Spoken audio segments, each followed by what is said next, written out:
ሰላም ጤና ይስጥልን የተከበራችሁና የተወደዳችሁ በዓለም ዙሪያ የምትገኙ የጣና ቴሌቪዥን ቤተሰቦች እንደምን ዋላችሁ። ከጣና ቴሌቪዥን ዜና ክፍል አክብሮታዊ ሰላምታችን በያላችሁበት የምድር ዳርቻ ሁሉ ይድረሳችሁ እያልን የመጋቢት 16 ቀን 2018 ዓ.ም የጣና ቴሌቪዥን የሰዓቱን ዜናዎች እርሶቹን በማስቀደም እናስደምጣችኋለን። የአማራ ፋኖ ወታደራዊና ፖለቲካዊ ድሎችን የተጎናጸፈባቸውን ተጋድሎች በአራቱም ቀጠና አካሂዷል። በጎንደር፣ ወሎ ቤተ አማራና በጎጃም ጠቅላይ ግዛቶች የተፈጸሙትን የፋኖ ተጋድሎች በዝርዝር የምናስደምጥበት መረጃችን ቀዳሚው ዜናችን ነው። ከፍተኛ ውጥረት የሰፈነበት የመተማው ኮሪደር ዛሬም በውጥረት ቀጥሏል። ንጹሃን ወጥተው መግባት ብቻ ሳይሆን ምንም አይነት የህይወት ዋስትናም እንዳይኖራቸው እስከ ማድረስ የዘለቀው የመተማው ኮሪደር አሁናዊ ሁኔታ በዜናችን ዝርዝር ተዘጋጅቶለታል፣ ይደመጣል። የሱዳንና የኢትዮጵያ ኮሪደርን የውክልና ጦርነት ማካሄጃ እንዲሆን የፈረደበት የብልጽግናው መንግስት አሁናዊ የቀጠናውን ትኩሳት አስመልክቶ በዝርዝር የተሰናዳውን የትንታኔ ዘገባችን እናስደምጣችኋለን። ከአንድ ቤት አንድ ልጅ ከተገበረ በቂ ነው። ኬንያ ሳፋሪኮምን ስለገበረች እኔ ቢያንስ መትረፍ አለብኝ ከሳፋሪኮም ተምሬያለሁ ሲል ኢኩዊቲ ባንክ በኢትዮጵያ ያለውን አሳሳቢ ሁኔታ አስመልክቶ ገልጿል። በዚህ የተነሳም ከኢትዮጵያ ይልቅ አንጎላ ትሻለኛለች ብሎ 7 ዓመት የተጠቀመበትን ቢሮውን ዘግቶ ሉዋንዳ ገብቷል። ዝርዝር የተሰናዳበት መረጃችን ነው። የዶናልድ ትራምፕ አነጋጋሪ ውሳኔ ዛሬም ቀጥሏል። ኢራንን እንድታሸማግላቸው ፓኪስታንን ሽምግልና የላኩ ሲሆን ኢራን በበኩሏ ይህን ሽምግልና አልቀበልም ብላለች። እስራኤልም ዛሬ በኢራን ተደብድባለች። የሰዓቱ ዜናችን የሚያስደምጣችሁ ሌላው ዓለም አቀፍ መረጃ ነው። ዝርዝር ተሰናድቷል። እነዚህንና ሌሎች ለሰዓቱ የተመረጡ መረጃዎችን አሰባስበን ያሰናዳነው ዜናችን ወደ እናንተ መቅረብ ይጀምራል። በድጋሚ እስከ መጨረሻው አብራችሁን ቆዩ እያለን በቀጥታ ወደ ዝርዝር ዘገባው እናልፋለን።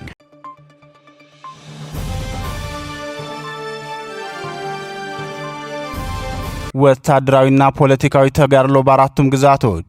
የአማራ ፋኖ ብሔራዊ ንቅናቄ በአራቱም የአማራ ግዛቶች የሚያካሄደውን ወታደራዊና ፖለቲካዊ ተጋድሎን በከፍተኛ ዝግጅት እያከናወነ ይገኛል። በጎንደር ጠቅላይ ግዛት ጫንድባ ላይ የአማራ ፋኖ ብሔራዊ ንቅናቄ ጎንደር ጠቅላይ ግዛት እዝ ምክትል ወታደራዊ አዛዥ አርበኛ ሰለሞን አጠና እና የእዙ ስልጠና መምሪያ አርበኛ ዘመኑ ታደሰ እንዲሁም የእዙ ህዝብ አስተዳደር አርበኛ ሸርባቸነፍ ጋር ጥልቅ ውይይት ተደርጓል።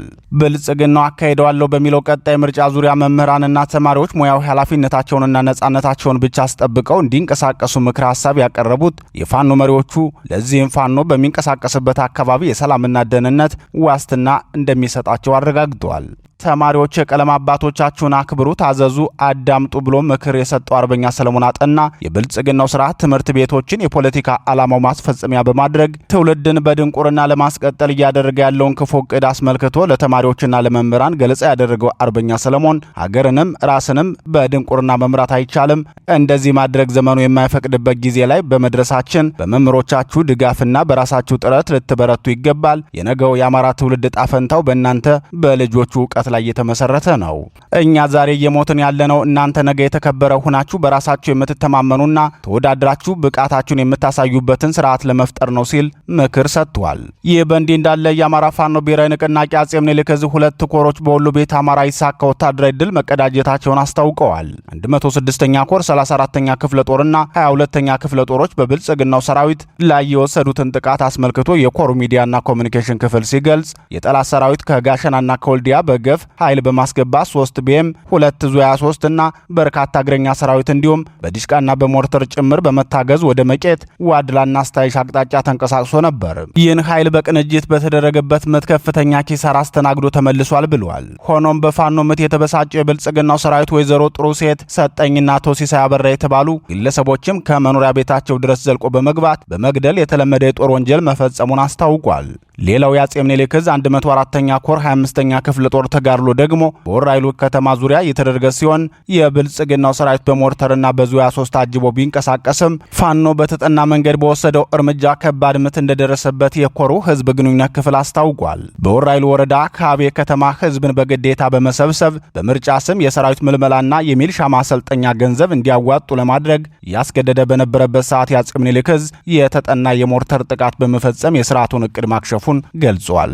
በሌላ ዜና የአማራ ፋኖ ብሔራዊ ንቅናቄ አጼ ቴዎድሮስ ዕዝ 201ኛ ኮር ለጣና ቴሌቪዥን እንደገለጸው የብልጽግናው ሰራዊት በንጹሃን ላይ የሚፈጽመውን የጦር ወንጀል አጠናክሮ መቀጠሉን ተናግሯል።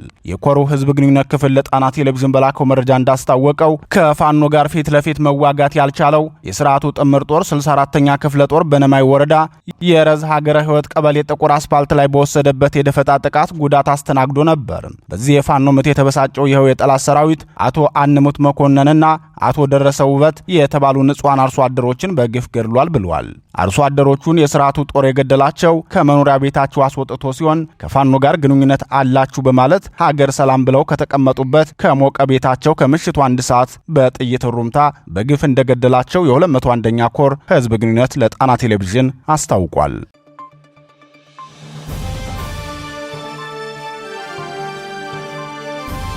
ከሞት ጋር የሚደረገው የመተማው መስመር በተደጋጋሚ የንጹሃን ግድያና የአሽከርካሪዎች ፈተና በሆነው የመተማና ቋራ መስመር ዛሬም የንጹሃን ህይወት በታጣቂዎች መነጠቁን የአካባቢው ነዋሪዎች ለጣና ቴሌቪዥን በላኩት መረጃ አስታውቀዋል።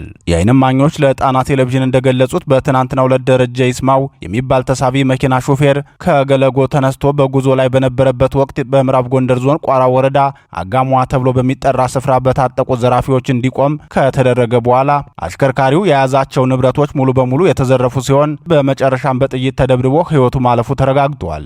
ከጥቃቱ ያመለጠው የአሽከርካሪው ረዳት ስለ አሽከርካሪው በሰጠው ምስክርነት አሽከርካሪው ለፍቶ አዳሪና ከሀገር ውስጥ እስከ ውጭ ሀገር በበረሃ ሰርቶ ቤተሰቦቹን የሚያስተዳድር ነበር ብሏል።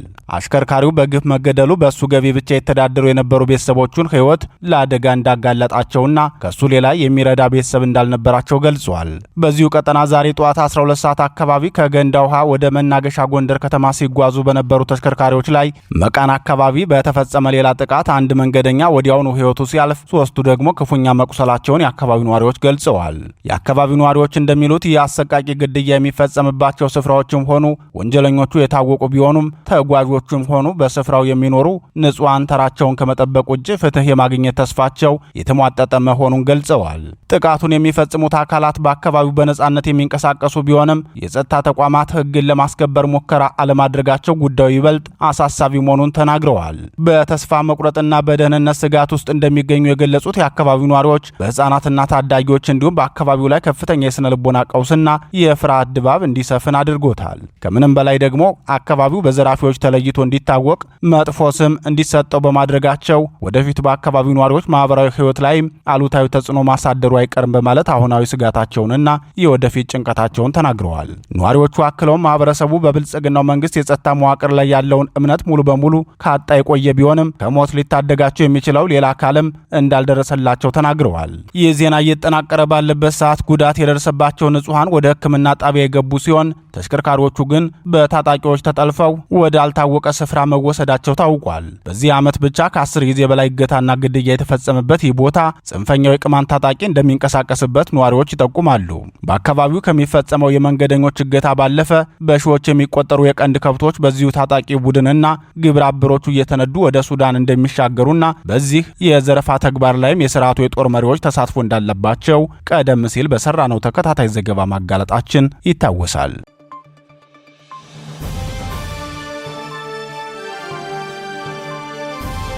የሱዳን ዳግም ወረራ በዘመነ ብልጽግና።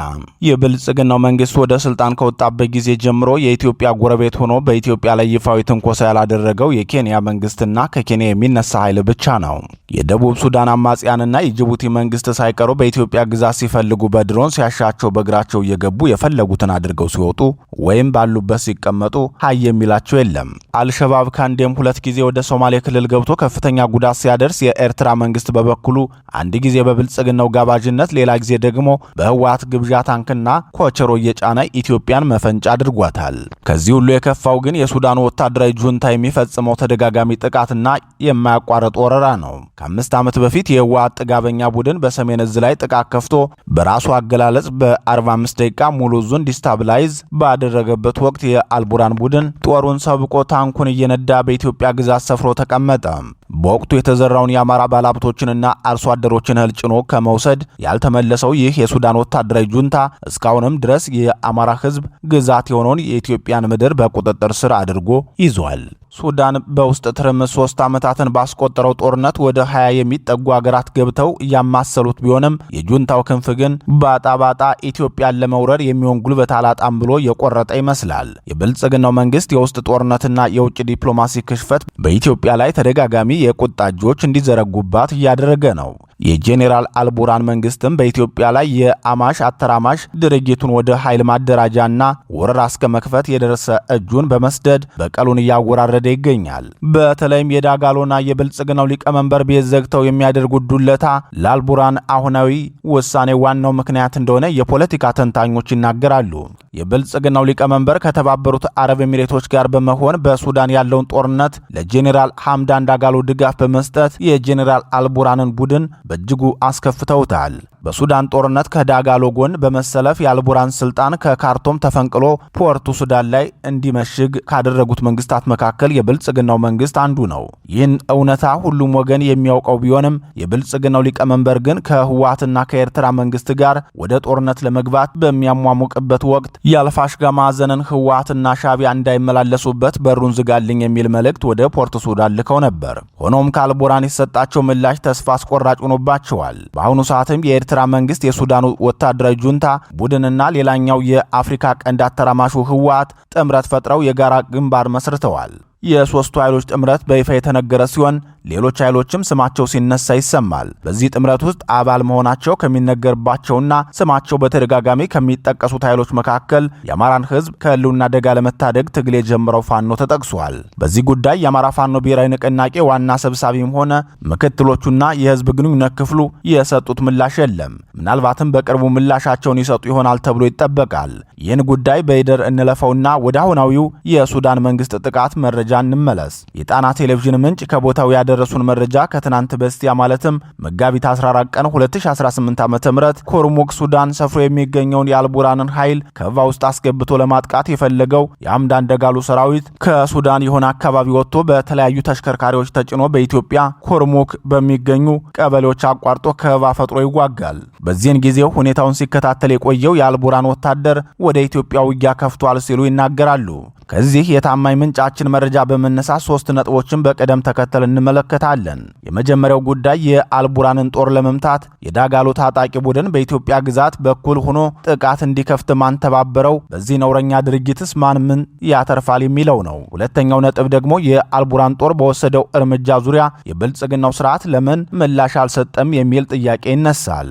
በሶስተኛ ደረጃ ልንመለከተው የሚገባው ነጥብ የሰሞኑ የውጊያ ማዕከል የሆነችዋ ኮርሙክ ያላት ሁለንተናዊ ጠቀሜታ እንዴት ይታያል የሚለው ነው።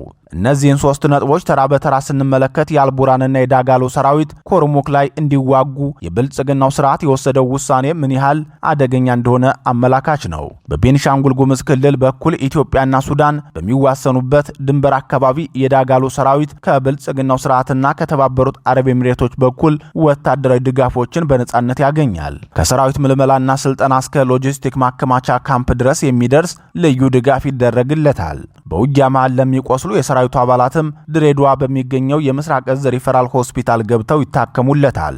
የሰሞኑን ውጊያ ለማድረግና የአልቡራንን ጦርም ከጀርባ መጥቶ ለመበተን የኢትዮጵያን ግዛት እንዲጠቀም ፈቃድ የሰጠው ይኸው የብልጽግናው ስርዓት ነው። ብልጽግና በዚህ ድርጊቱ ምን ሊያተርፍ ይህንን ውሳኔ ያሳለፈ የሚለውን ደግሞ ወደፊት የምንመለከተው ይሆናል። ሌላው የምንመለከተው ነጥብ የብልጽግናው መንግስት ለዚህ የኮሞሮክ ጥቃት ለምን ምላሽ አልሰጠም የሚለው ሐሳብ ይሆናል። ለዚህ ጥያቄ መልሱ ቀላል ነው። ድርጊቱ ለብልጽግናው ስርዓት አስደንጋጭ ብቻ ሳይሆን ወንጀልም ስለሆነ ባልሰማና ባላየ ማለፍን የፈለገ መሆኑን እንረዳለን። የመጨረሻውና ዋናው ነጥብ የሚባለው የኮሞሮክ ሀብት ጉዳይ ነው። በቅርቡ በወጣ አንድ ሪፖርት የተባበሩት አረብ ኤሚሬቶች በወርቅ ግዥና ለዓለም ገበያ በምታቀርበው ወርቅ የመሪነቱን ቦታ መያዟን ሪፖርቱ ያጋልጣል። ይህ ወርቅ ሀብት የሚገኘው ደግሞ ከአፍሪካ ቀንድ ሲሆን በዋናነት ከኢትዮጵያ ከሱዳንና ከኤርትራ መሆኑን ልብ ይለዋል። ኮሞሮክ ደግሞ ከፍተኛ የወርቅ ክምችት ካለባቸው የሱዳን ግዛቶች አንዷ ስትሆን በዚህ ቀጠና የሚገኘውን የወርቅ ሀብት የተባበሩት አረብ ኤሚሬቶች ያለ ከልካይ የመጠቀም ያልተገደበ ፍላጎት አላት። ሌላው ከዚህ የወርቅ ሀብት ጉዳይ ጋር ተያይዞ ሊነሳ የሚገባው ነጥብ የአልቡራን ጦር በዚህ ሰዓት እጁ ላይ የቀረው መደራደሪያ ሀብት የሱዳን ወርቅ ብቻ ነው። ነዳጅ ያለበትን ቀጠና የዳጋሎ ሰራዊት ተቆጣጥሮታል። በቀን ከ1 ቢሊዮን ዶላር በላይ የቆም እንስሳት የሚሻገሩበትን የዳርፉር ቀጠናንም የተቆጣጠረው ይኸው የዳጋሎ ሰራዊት ነው። በዚህ የተነሳም የአልቡራን መንግስትም ሆነ ሰራዊት እጁ ላይ የቀሩት ሀብቶቹ የፖርት ሱዳን ወደብ፣ የአልፋሽጋ ትሪያንግል ማሽላና የኮሞሮክ ወርቅ ብቻ ናቸው። የአልፋሽጋ ማሽላ ለወታደራዊ ማሰልጠኛ ቀለብና ምሽግ ከመሆን የዘለለ ይህ ነው የሚባል ኢኮኖሚያዊ ጥቅም የለውም።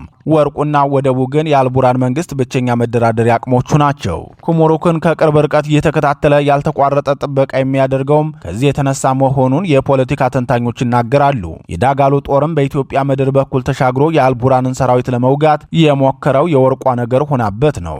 እዚህ ላይ ለዕለቱ የትንታኔ ዘገባችን ማሳመሪያም ማሳረጊያም የምትሆን ቆየት ያለች ሐሳብ እናገራችሁ። ታዋቂው የአደባባይ ምሁር ፕሮፌሰር መስፍን ወልደ ማርያም ነፍሳቸውን ይማረውና አደጋ ያንዣበበ የአፍሪካ ቀንድ በሚል ርዕስ ባሳተሙት መጽሐፋቸው ላይ የቀንዱን አሳሳቢነት ሲገልጹት የአፍሪካ ቀንድ ሀገራት ህዝቦች የወደፊቱ ተስፋቸው አሁን ከሚኖሩበት የተሻለ ይሆናል ብሎ ለመገመት በጣም ያስቸግራል። በሶማሊያ ያለውን ትርምስ፣ በሱዳን ያለውን የማይበርድ ጦርነት፣ በኢትዮጵያና በኤርትራ መካከል ያለውን ፍጥጫ ስመለከት ክፍለ አህጉሩ ወደፊትም ተስፋ ያለው አካባቢ ሆኖ አይታየኝም ነበር ያሉት ፕሮፌሰሩ ሐሳባቸውን ሲቀጥሉም ከ20 ዓመታት በፊት የአፍሪካ ቀንድ ሀገራት ቁጥር 5 ብቻ ነበሩ። ዛሬ ወደ 10 ተጠግተዋል። ይህም የመጨረሻው አይደለም። በአንድ በኩል በሁሉም ሀገሮች ያለው የውስጥ አገዛዝ ባህሪ፣ በሌላ በኩል ደግሞ አገሮቹ እርስ በርሳቸው እየተጠላለፉ አንዱ ሌላውን ለመተርተር የሚያደርጉት ጥረት የአገሮቹ መሸንሸን ገና ያላበቃ መሆኑን ያሳያል በማለት በ2004 ዓ.ም ከ14 ዓመታት በፊት ባሳተሙት መጽሐፋቸው ገልጸውት እናገኛለን። የአፍሪካ ቀንድ የሀያላን የፍጥጫ ማዕከል ከመሆን የቦዘነበት ጊዜ አልነበረም። በዚህ ሰዓት ያለውን ውጥረት የተለየ የሚያደርገው ሁሉንም የአፍሪካ ቀንድ ሀገራት የምትደናበረው ኢትዮጵያ እየተመራች ያለችው በብልጽግናው ስርዓት መሆኑ ነው። ብልጽግናው ደግሞ እጁ ላይ ገብቶ ያልተሰበረበትና ያልፈረሰበት ነገር የለም። እንኳን ትኩሳቱና ግለቱ ከባድ የሆነው የአፍሪካ ቀንድ ጉዳይ ይቅርና የጅቡቲ ሐራ ገበያ መቀሌ ባቡር መንገድም በብልጽግናው ዘመን ጤንነቱ ተጠብቆ ሊገነባ አልቻለም። በዚህ የተነሳ የሱዳን ወረራም ሆነ ሌሎች ቀጠናዊ አሳሳቢ ጉዳዮች በኢትዮጵያ ላይ ማንዣበባቸው ተጠባቂ እንደሆነ የፖለቲካ ተንታኞች ይስማሙበታል። ብልጽግናውም ቢሆን ድንበር ተሻጋሪ ቀውስን በእጅጉ የፈለገ በሚመስል መልኩ በውጭ ጉዳይ ፖሊሲው ማስረጫ መጽሔቱ ላይ አሜሪካና እስራኤል በኢራን ላይ ብቻ ሳይሆን በቀይ ባህር አካባቢም ወታደራዊ እንቅስቃሴና ጥቃት ማድረግ አለባቸው ሲል በድፍረት ኑ በኛ ሰፈር ጦርነት አካሄዱ የሚል መልእክት ማስተላለፉን እናስታውሳለን።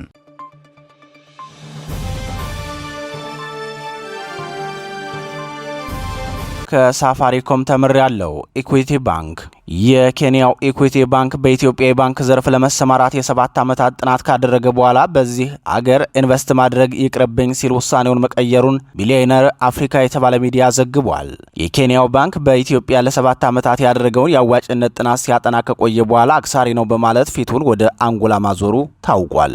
ባንኩ በኢትዮጵያ የባንክ ዘርፍ ለመግባት ቅድሚያ ሰጥቶት የነበረውን እቅዱን በመሰረዝ ፊቱን ወደ አንጎላ ያዞረበትን ምክንያት ይፋ ያደረገው ቢሊዮነር አፍሪካ ባንኩ ፊቱን ወደ አንጎላ ያዞረው የኢትዮጵያ የባንክ ዘርፍ ቁጥጥር ሂደት ረጅም ጊዜ በመውሰዱ ነው ብሏል። በዚህ የተነሳም በኢትዮጵያ እቅዱ ምትክ በተያዘው የአውሮፓውያን ዓመት ከአንድ የአንጎላ ባንክ የአክሲዮን ድርሻ ለመግዛት መዘጋጀቱን ሚዲያው አስነብቧል። ለኢኩዊቲ ባንክ ውሳኔ መቀየር ሌላው ምክንያት የተባለው ደግሞ በኢትዮጵያ ያለው ስርዓት ለኢኮኖሚ እድገት ስጋት መሆኑን በመረዳቱ እንደሆነ የባንክ ዘርፍ ምሁራን ለጣና ቴሌቪዥን ተናግረዋል። ጦርነት፣ የውጭ ምንዛሬ እጥረት፣ የመንግስት ያልተገደበ ጣልቃ ገብነትና ጦርነቱን ተከትሎ ባለሀብቶች ከኢትዮጵያ እየወጡ መሆናቸው ለባንክ ዘርፍ አዋጭ እንዳልሆነ ኢኩዊቲ ባንክ ባደረገው የዳሰሳ ጥናት ማረጋገጡን ተንታኞች ይገልጻሉ። በተለይ በኢትዮጵያ ያለው ጦርነት እንኳንስ አዳዲስ ኢንቨስተሮችን ሊስብ ይቅርና ቀድመው የገቡትንም እየገፋ ይገኛል። በዚህ በኩል የኬንያ ኩባንያ የሆነውና በቴሌኮም ዘርፍ የተሰማራው ሳፋሪኮም ኩባንያ ወደ ኢትዮጵያ ከገባ በኋላ የደረሰበት ሁለንተናዊ ኪሳራ ከፍተኛ መሆኑ ይታወቃል። ኢኩዊቲ ባንክም ከአንድ ቤት አንድ ልጅ ከተገበረ ይበቃል፣ ኬንያም ሳፋሪኮምን በብልጽግናው ጦርነት ካስበላች እኔ ልትረፍላት ከሳፋሪኮም ትምህርት ወስጃለሁ ያለ ይመስላል። የኬንያው ኢኩዊቲ ባንክ የምስራቅ አፍሪካዎቹን ኡጋንዳን፣ ታንዛኒያንና ሩዋንዳን ጨምሮ በ7 የአፍሪካ አገራት የባንክ ዘርፍ የተሰማራ ባንክ ነው። በቀጣዮቹ 5 ዓመታትም በ8 ተጨማሪ የአፍሪካ አገራት የባንክ ዘርፍ የመግባት እቅድ ይዞ የተንቀሳቀሰ ሲሆን ለዚህ እቅዱ ቀዳሚ መዳረሻ አድርጓት የነበረችው ኢትዮጵያ ነበረች። በኢትዮጵያ ያለውን ሁለንተናዊ እንቅስቃሴ ለማጥናት ላለፉት 7 ዓመታት በኢትዮጵያ ቢሮ ከፍቶ የገበያ ጥናት ሲያካሂድ ቆይቶ እንደነበር ሚዲያው ጨምሮ ዘግቧል። በኢትዮጵያ ያለውን የባንክ ሲስተም አስመልክቶ የብልጽግናው ብሔራዊ ባንክ ገዢ ኢዮብ ምረቱ በቅርቡ በሰጡት መግለጫ የውጭ ባንኮች ወደ ኢትዮጵያ እየመጡ ነው፣ የሀገራችን ባንኮችም ይህንን ተረድተውና ፉክክሩ ከባድ መሆኑን አውቀው ራሳቸውን ያዘጋጁ፣ አብዛኞቹ ባንኮች መወዳደር ስለማይችሉ መዋሃድ አለባቸው፣ ካልሆነ እጣፈንታቸው ማይክሮ ፋይናንስ መሆን ነው ሲሉ መግለጻቸው አይዘነጋም። ወደ ኢትዮጵያ ይገባሉ የተባሉት የውጭ ባንኮች ግን ይቅርብን፣ መጀመሪያ ጠመንጃችሁን አስቀምጡ ሲሉ ሰላም በሌለበት ሀብታችንን እሳት ላይ አንጥልም በማለት እቅዳቸውን እየሰረዙ ነው።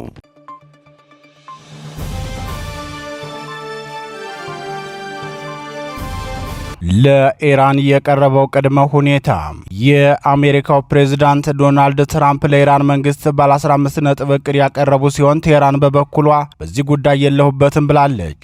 ፕሬዚዳንት ትራምፕ በኢራን ላይ የሚካሄደውን ጦርነት ለማቆም ባለ 15 ነጥብ እቅድ ባቀረቡበት ወቅት የአሜሪካው መከላከያ ሚኒስቴር ፔንታጎንን 2000 የአየር ወለድ ወታደሮች ወደ መካከለኛው ምስራቅ እንዲንቀሳቀሱ ትዕዛዝ ሰጥተዋል።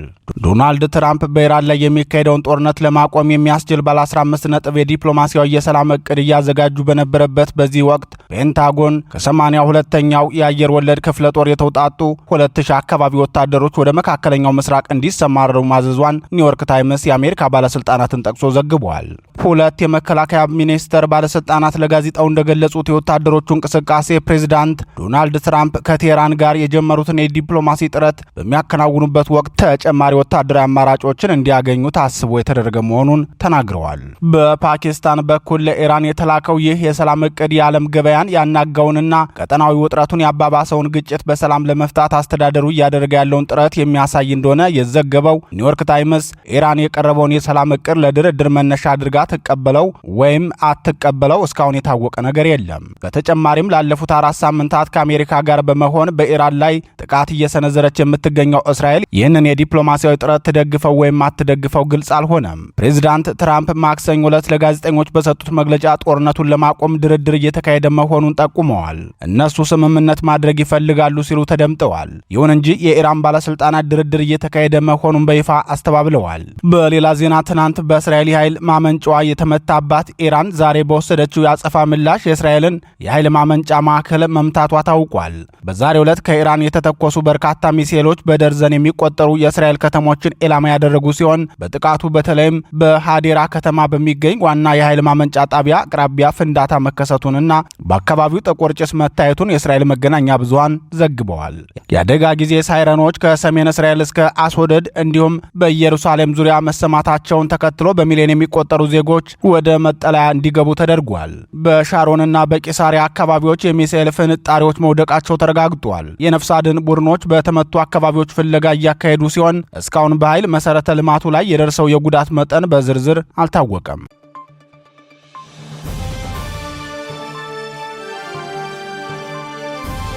ክቡራትና ክቡራን የጣና ቴሌቪዥን አድማጭ ተመልካቾቻችን የሰዓቱ ዜናችን የተከታተላችሁትን ይመስል ነበር። በምሽቱ የዜና ወጃችን እስከምንገናኝ በዚሁ ተሰናበትን። ጤና ይስጥልን።